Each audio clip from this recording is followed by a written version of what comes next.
In this video, I'm going to be breaking down the 4-3 even 6-1 defense in Madden 26. This is probably one of my favorite defenses every single year, and I think that this defense is really, really good in Madden 26. I'm going to be giving you kind of a little bit of a tutorial in terms of how I like to run this defense. Now, when you're running 4-3 even 6-1, one of the things you kind of have to be aware of is the fact that they took baseline out of the game. This is certainly going to impact this defense. It does make this defense a little bit less effective, just in the sense that you can't like just be in a nice baseline symmetrical shell. But that being said, we are going to be basing this out of the Sam Will Blitz. Now, when you're running this defense, you want to run this defense with auto flip defense play call off. You do want to go ahead and go down to the option read key, turn this on to conservative. Pitch key is going to be on aggressive. Read key and pass key are going to be on conservative. And then on the bottom here, what I like to do with the 6-1 defense is I like to put my safeties on close and the width on pinch for this defense. And that's going to kind of set everything up the way that I want it to be. And we're going to run this flipped. Now, the biggest thing with 6-1 that you need to do is move the safeties as you need to. So as you see here, just quickly move the safeties into a little bit better of a position. We're then going to pinch our defensive line. If they move back like that, you can pinch D-line first. But in general, as you see, this is what the defense looks like. Now, if we want to get pressure, it's actually really, really simple. When you pinch this defensive line, you're going to hover kind of right in this little area with your user. And if you want to only send 5, you can just man the running back up with a linebacker on that side. And as you see, we're able to kind of set up our coverage. You can do whatever you want with your coverage as well. One of the best features of this game is that you can turn a man coverage into a zone look just with your quick adjustments. But basically what you're going to see here is this pressure is going to come in off of the outside linebacker position over there on the right. One thing I forgot to mention in terms of this is actually the personnel for this defense and how you want to set this up. What I like to do is I like to put my fastest pass rushers on the outside. For the Eagles, it's going to be Nakobe Dean and it's going to be Jihad Campbell. And then we're going to put Nolan Smith at the defensive tackle, or not defensive tackle, the edge positions. So Nolan Smith and Josh Uche, we're going to put those guys at the edge. And then Jordan Davis, you could leave him there. He's fine. He's not, amazing, but he's fine. And you can run it like that. Now, what's really nice about this defense is it's really, really good against like compressed sets.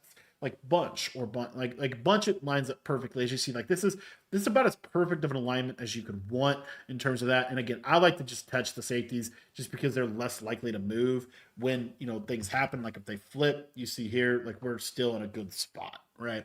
So anyways, the other thing that I was going to say about this defense is, to a degree, it's a little bit symmetrical. And again, the pinch D line. And then all you're doing here is you are going to man this running back up. And then what you should see is I like to spread my linebackers. So I like to pinch my D-line, spread my linebackers, and normally you're going to get pressure off this other side pretty quickly. As you see off that right side, 5-on-5, we're able to get pressure. Now with 6-1, the other thing is you can try to get a 4-man version. So the way that I would run this, if I was trying to get a 4-man version, is I would still blitz this defensive end because you're going to need him for contain purposes. But then I would drop this guy out on the left side in like a hook. So it looks like this. And we're only sitting technically 4 with this. And you see we're able to get this pressure. This is why I like 6-1, because you can do stuff like that within the defense. It also has full stunting capabilities. So if we wanted to, we could actually drop out of this and play more of a cover 2 type of defense. When you do that, what I would want you to do is go ahead and go to the Texas 4-man stunt. And what you'll see here, even though the play art isn't going to show it, you're going to get this kind of stunt that can get you pretty good sheds and disengages within this defense. Again, I'm a huge, huge fan and a big believer in making sure that you're pinching your D-line and slanting your D-line down. And then if you want to stunt after that, you see here, it's still going to register within this defense, and we're still going to be just fine. So you have your Texas 4-man stunt. You have your 5-man pressure off of really either side. I'll show you that pressure off of the left side. If I wanted to get a little bit more coverage to the bunch side, then I could send 5 like this. So the way that I would send 5 off of the left side is I would drop out the coverage like so. We're kind of playing a little bit more of a cover 3 cloud like this rotation. And what you'll see is if you send 5-on-5, you're probably either going to get that A gap on that left side, or you're going to get the edge pressure. It honestly just depends a little bit in terms of their protections. Are they using base protection? Empty protection, you're going to get more likely that A gap. But if they run like a base pass pro, which a lot of people like to audible to base, then you're going to have a little bit better of a chance for the edge pressure. What's nice about 6-1, what I think is so important is in this year's game, what's really nice about 6-1 is empty and base protection and half sliding and all those things. They're very much less effective against 6-1 just because of the way that you have all of these blitzing threats on the line of scrimmage. That's why I love this defense right now. Now, the other thing is if they do block a running back, so this is what I think makes 6-1 really good, is that if they do block a running back, just by this basic defense, we can just quickly pop this into a cover 2 shell, like something like this, and we're going to be able to get pressure if they do block the running back, whether it comes from the linebacker on the right, the D tackle. You're going to get some level of pressure typically when you send this blitz, if you send the 6-man. So they're going to have to block a running back to pick up the 5-man, and then typically what will happen is if we send 6, you see here we're able to get nice pass pressure off of that other side. You don't want to send 6 every play. Please don't do that, especially in this game. You need the additional coverage. Really what you want to be doing is honestly sending 4 a lot. I think sending 4 is probably the best way to be playing defense if you could swing it the majority of the time, and then every now and then you're going to mix in some pressure in key situations. But this Texas 4-man is a great little send 4 kind of disengaging type of defense to go alongside of the pressure. The other thing I was going to say, I did want to just quickly remind you that if you send 4, you can actually...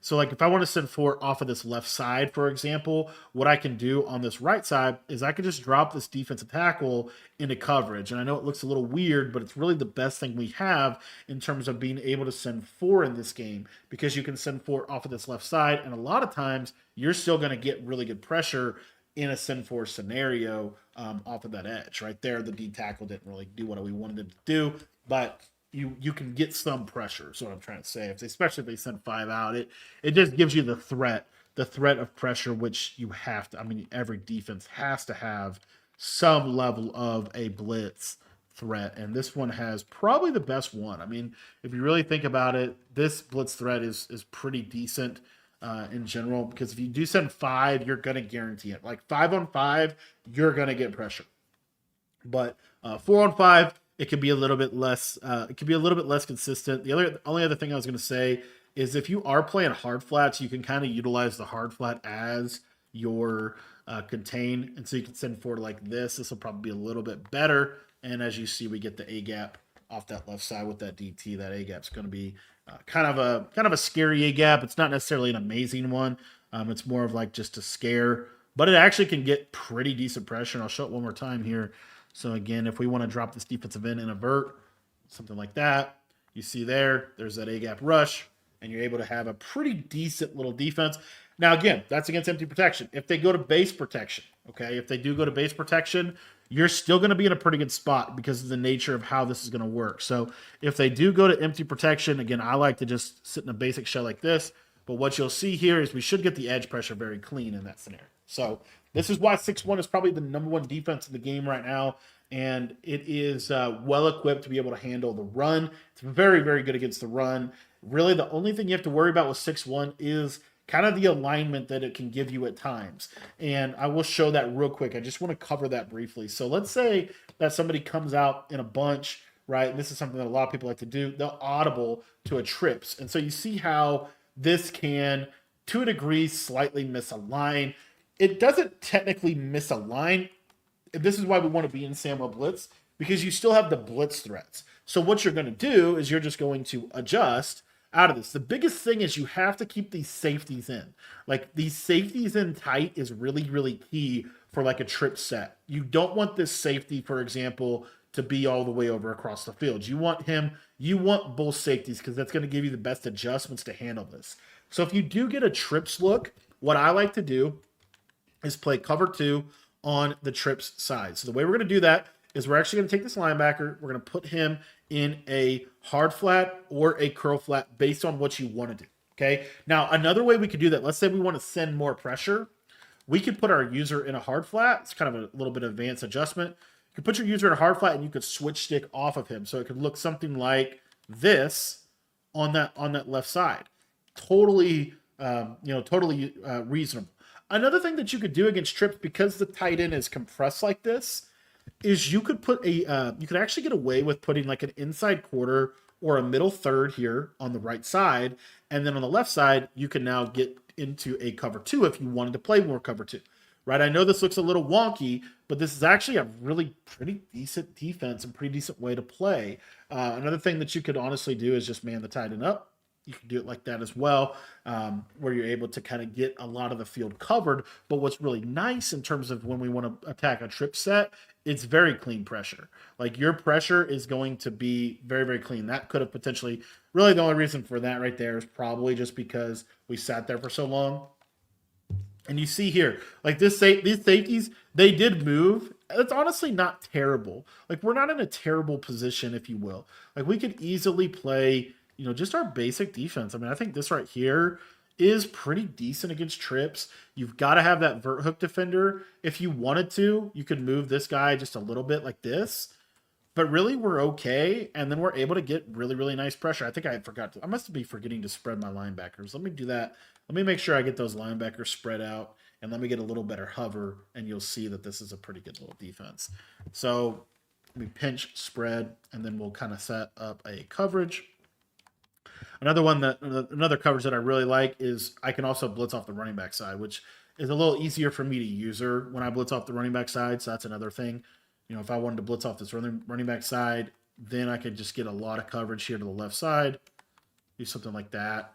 And then if they, run, you see we're getting that pressure off the right. So anyways, got to be ready for the audible to like a trips or like a 5 wide. You're honestly in a pretty good spot against like a spread. So like if they come out, let's say they come out and like everyone, I get this question a lot, like how do you stop 5 wide? This will be pretty good against 5 wide because all you need to do is just essentially, so you see here, this is kind of how we line up. The only thing is my user is over here, which is not ideal. But if it happens like this in a game where the running back's out here, he will go out here. So all you need to do is just user this defender and you're right here and you're good. You're pretty much good. Just pinch the D line and you're going to get your pressure. You're going to get the pressure. I think I forgot to flip my play. So I'll just flip it at the play call screen here real quick. And that linebacker moved randomly. He would do that as bad if we were flipped when we came out. But anyways, so you see here, this is what we want. And then they get a 5 wide look and you're going to get some level of pressure. I don't know why we're getting held up there. I think maybe we did flip. Maybe we did flip it right. But, and really what you could do easily to get this a little bit cleaner is just come over to this side a little bit more. But you see there's that A gap and you're getting, you're manned up. Everybody's manned up. The biggest thing here is, unfortunately with the linebacker, he does move over here. The only way that I know to fix that is really just you're gonna have to kind of fix it on the fly.